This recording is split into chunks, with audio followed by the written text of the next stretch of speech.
Hi everyone. This is Gina coming to you today, Psyche PRN.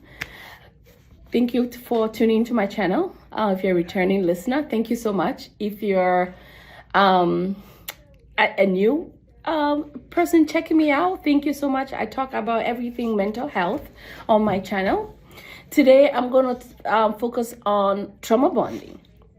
So if you've ever been to a casino or anything of that sort, and they have those slot machines, when people are in toxic relationships, and the slot machine is giving like you put the money in, and it gives you a little bit, maybe $1 or so or two. You've tried maybe a couple times, and then you do it again, it gives you $1 or $5, and all of a sudden you feel gingered up. Oh, you stake the lottery even. These are things that make people become addicted to things like playing the lottery, or makes people get into addiction with gambling. So it gives you a little bit, or you win a little bit of the lottery, maybe $100, and then all of a sudden you want to put in more money because you expect to get more, or you hear on the news, or see your neighboring person in the casino has won. So you're like, oh my God, if I keep going, I will win. So being in a toxic relationship is kind of like that, where the narcissistic person gives you enough fuel for you to hang on and be like, oh my God, this can be great if I just hang on, if I just keep going with them, if I just try, harder, if I just, love him more, if I just cook better, maybe if I try cooking more, if I try making his favorite dishes all the time, if I try different sexual positions that maybe you might not even be comfortable with, but you want to just keep on trying. You're the only one feeling like you're doing the work to keep the relationship going. Then that's a toxic cycle of trauma bonding, where you feel so afraid to detach from the person that you are fooling, we call it future faking, that in your head you feel like if you do this or try this or do something enough, they might want to consider and change or be different with you, or want to stay with you or do things better, or all of a sudden become this changed person that you cannot envision. So expectations, right? So just like in this case of the slot machine or the lottery, and it just give you just enough to get you hooked, where you just start to try. Or maybe when he comes home and I quiet the kids enough, or if I take care of the kids, if I wash, the kids are all washed in pajamas and everything is nice and quiet, when he comes home, then maybe he will be better, he'll do better, he will not be so cranky, or because he's so stressed at work. Meanwhile you have work too. Meanwhile you're running the show too. You have work, and you come home and do the work of running your home. It's not a fair game, but because of the trauma bonding, you want a partner so bad that you feel like doing all this extra will get him hooked, but it's just fooling him, and he will never change. In a narcissistic relationship where there's trauma bonding, that addiction to the person can be there, and until you make the choice to detach from that person and do the healing and get to where maybe there's attachment issues, anxious attachment. I have come to realize I had anxious attachment, right? From trauma, from being a child. Different dynamics at home can make people have different attachment presentations. So many narcissistic personality people with that kind of tendency will have avoidant attachment, where they avoid any type of emotional connection or intimacy. And then the trauma bonded person might have more of an anxious attachment, where they can let go. They have to have the relationship or a relationship in order to feel safe, or feel loved, or feel being part of their world. So there's this cycle of abuse, and you tolerate the toxic cycle because you feel afraid to leave.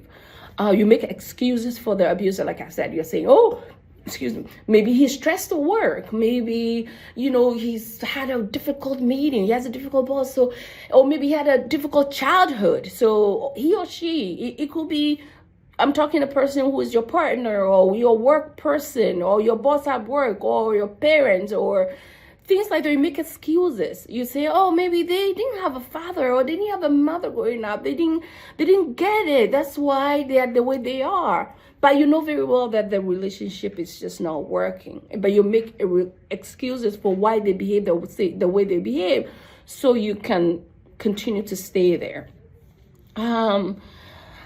They always think it's your fault. Everything is never their fault. There's no accountability. They make you feel bad. They make you feel crazy.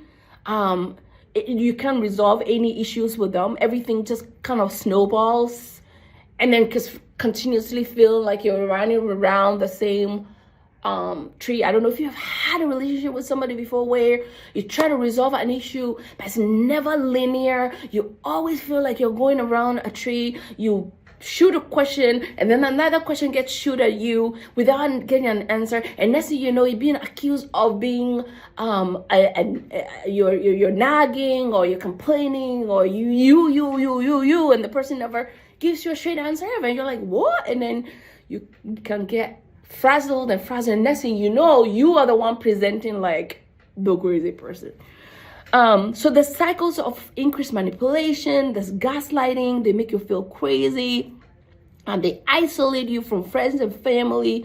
They have the flying monkeys in their lives where they recruit all these people to make you feel even more guilty, to make you feel like you're doing the wrong thing, to second guess yourself, to make you feel almost like, what? I know what I'm saying is right, but you have all these people that he has recruited to come talk to you or call you or text you, and they also bring their claws into the issue to make you even more psychologically destabilized, right?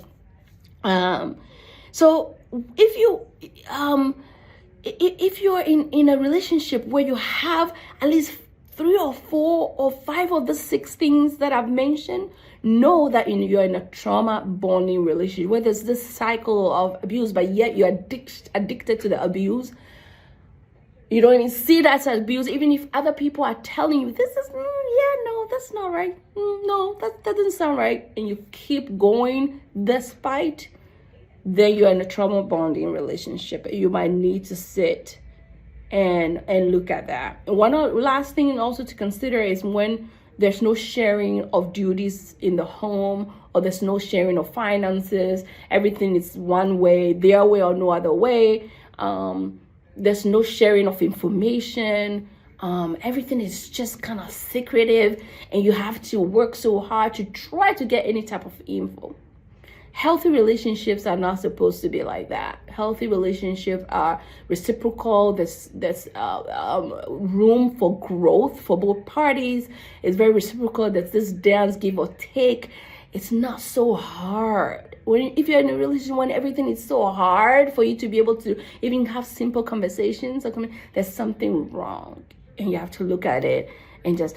Some of us did not get some of this stuff, and that's why in our church communities, we really have to look at this stuff, especially before people get married, to look at both parties.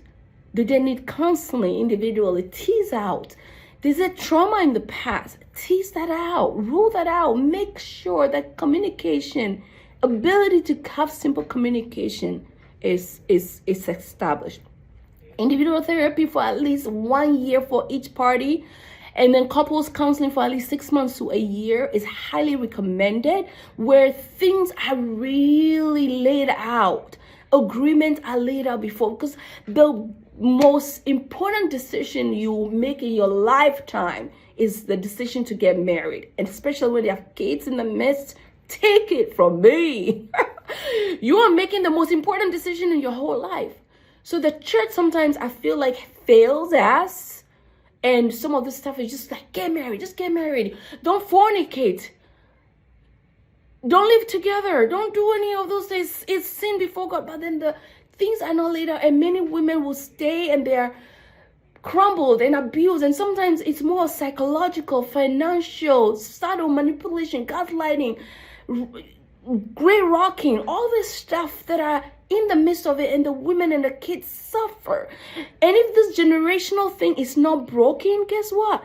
These children will also go and repeat. The girl can go and marry a man who's similar with that kind of tendency because they don't know any better. Because they grow up seeing mom tolerating it or dad tolerating it, and they think it's okay. Somehow it gets repeated. All the boy in the family will repeat the cycle because that's what they see their dad or uncles doing and think it's okay. So breaking generational cycles of abuse and trauma and dysfunction. I get so excited. But anyway, please don't let you second guess. If you're smart enough to know you've made some smart choices in your career, in your education, your finances, and things like this, don't second guess yourself. You're not the crazy one. And it's not such that's crazy anyway. Everybody has some degree of trauma, but if the other person's trauma is really cascading to impact the whole dynamic of you and destabilizing the family system as a whole, then time to make some serious decisions.